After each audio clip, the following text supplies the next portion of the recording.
is definitely a positive.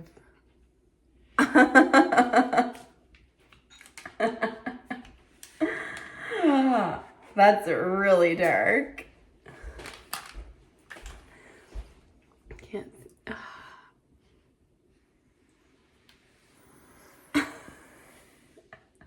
There's a little baby. Mm-hmm. Can I see? Yeah. Oh my gosh.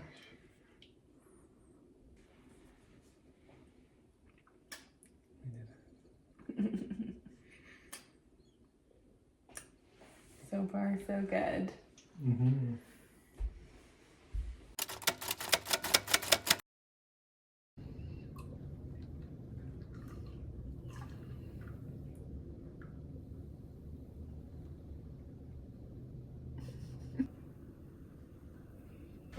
We need to catch up.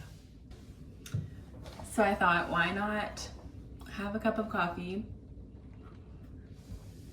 do my morning skincare and makeup, and catch up, because a lot has happened since I filmed that pregnancy test video, and it isn't all good news. So I filmed that video, that test video, on, I think it was like February 16th or something like that. It was like mid-February. And we were so excited. Like, I can't put into words how excited we were for the positive result.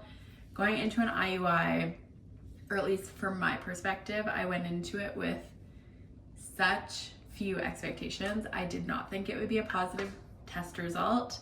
So when it was just like literally unbelievable. Like, I tested every single day before my beta HCG test at the clinic to make sure that it was still positive, because I just did not believe it. So it was literally unbelievable. So I went in for my beta HCG on Friday, February 24th, I believe, and my HCG was really, really good. I can't remember exactly what it was, but it was like near the top end, or like mid high end of like where they want to see it at 15 days past ovulation. So I was so excited about that. And then we went to Hawaii. We flew to Hawaii. We got our beta done on the Friday, and we flew to Hawaii on the Saturday. And I thought, oh great, this will be like such a fun trip. We're pregnant. We can just like sit back, relax, enjoy. And that's what we did. And then a week after we got to Hawaii, I started having some spotting. And obviously spotting in the beginning stages of pregnancy can be totally normal. And so I was like, oh yeah, it's fine.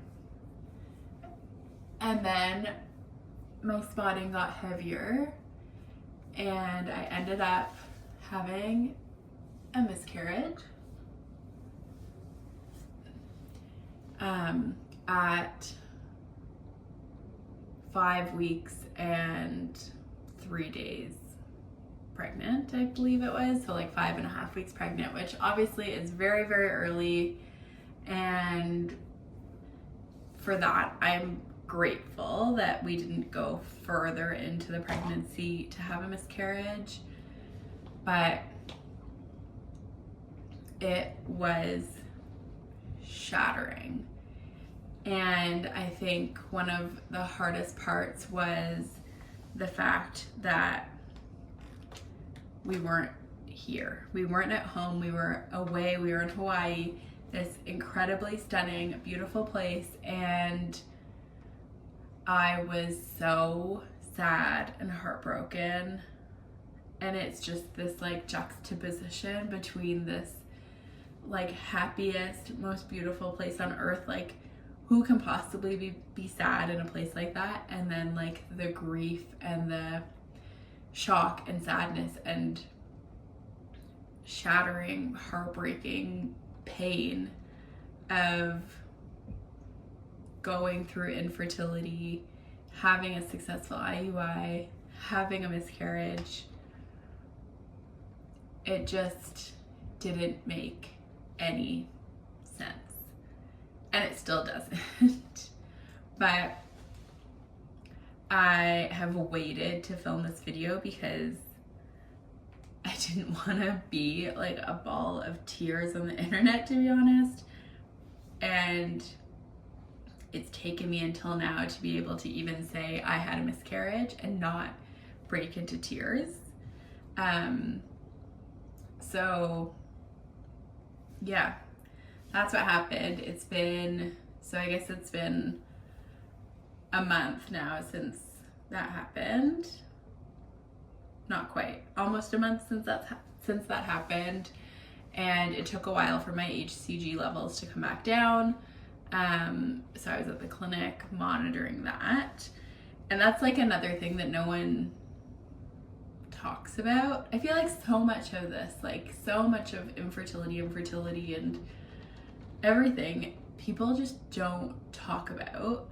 And I guess that's why I feel so open about it, is because like my IUI video, when I found out we were going to do an IUI, I went to YouTube and searched IUI videos, and there were so few videos from just like people going through this experience and talking about it. And I guess I know that I'm not alone in this, and I hope that if you're going through infertility or fertility struggles or just like trying to navigate this world, my videos can be like a source of maybe inspiration, maybe education, maybe just support, and knowing that you're not alone. So anyways, we unfortunately lost that pregnancy, highest highs and lowest of lows. And interestingly, like when I found out I was pregnant, it just felt like everything in my life finally made sense. Like I just felt like I found my purpose. I found who I was meant to be and what I was meant to be. And sadly, this time it didn't work. But it gave me the confidence and the knowing to keep moving forward. And so that's what we're doing. We're still moving forward. We're still working with our clinic. Since the IUI was successful in terms of implantation and everything, we are going to be doing another IUI. It'll be a very similar protocol to what I did last time, so I don't think I'll film it in the same way I did last time, but I'll film it in like my vlogs and share it that way. We definitely learned a lot from the last IUI, and there are definitely things we are going to change in future IUIs, not in terms of the protocol itself, but just in terms of what we're doing. So I've been working with a naturopath, and I am currently doing my very best to be gluten-free leading up to the next IUI. I'm doing acupuncture weekly, and we'll do acupuncture pre and post IUI procedure, which I think should be helpful. And it's been like really great for my mental health too. It took me a while to even like wrap my head around doing another IUI, to be honest, because I just found the grief of miscarriage like so traumatizing. So I've been really working through that a lot. And I also have retested my vitamin D levels, and those came back. They're within the normal range, but not in the optimal range in terms of like naturopathic or natural health medicine. So I'm upping my vitamin D. Vitamin D plays a huge role in implantation. and like hormone health in general. And I'm doing Vitex or Chase Tree Berry with my naturopath as well to also support hormone health and progesterone particularly. So there are definitely things that are like we're changing up and modifying. But for the most part, it's all about like keeping stress levels down and like having a good mindset around things and eating healthfully. I don't know, all the basic things. I actually recently got this book, Real Food for Fertility. So I've really been using this as like a guide in terms of food and everything. It's really great. She also wrote, like one of the authors of this book wrote Real Food for Pregnancy, which also comes like highly recommended. But this has so much information both for women and for men. So I've been using this, increasing things like omega-3 rich foods, lots of seafood, sardines, salmon, that sort of thing, hemp hearts, everything just to keep inflammation down, to be honest, like, and support healthy lining, like pomegranate juice I've been having every day, which I also did before my last IUI. And they say that pomegranate juice is really great for lining and implantation. So it's like pretty basic stuff, like nothing revolutionary, but we'll see. Fingers crossed that we get another positive pregnancy test sooner rather than later. And I will continue sharing our journey because I want to. Honestly, I want to share it. I hope that other people find it interesting or inspiring or whatever you take from it. But we'll get there. It'll be worth the wait.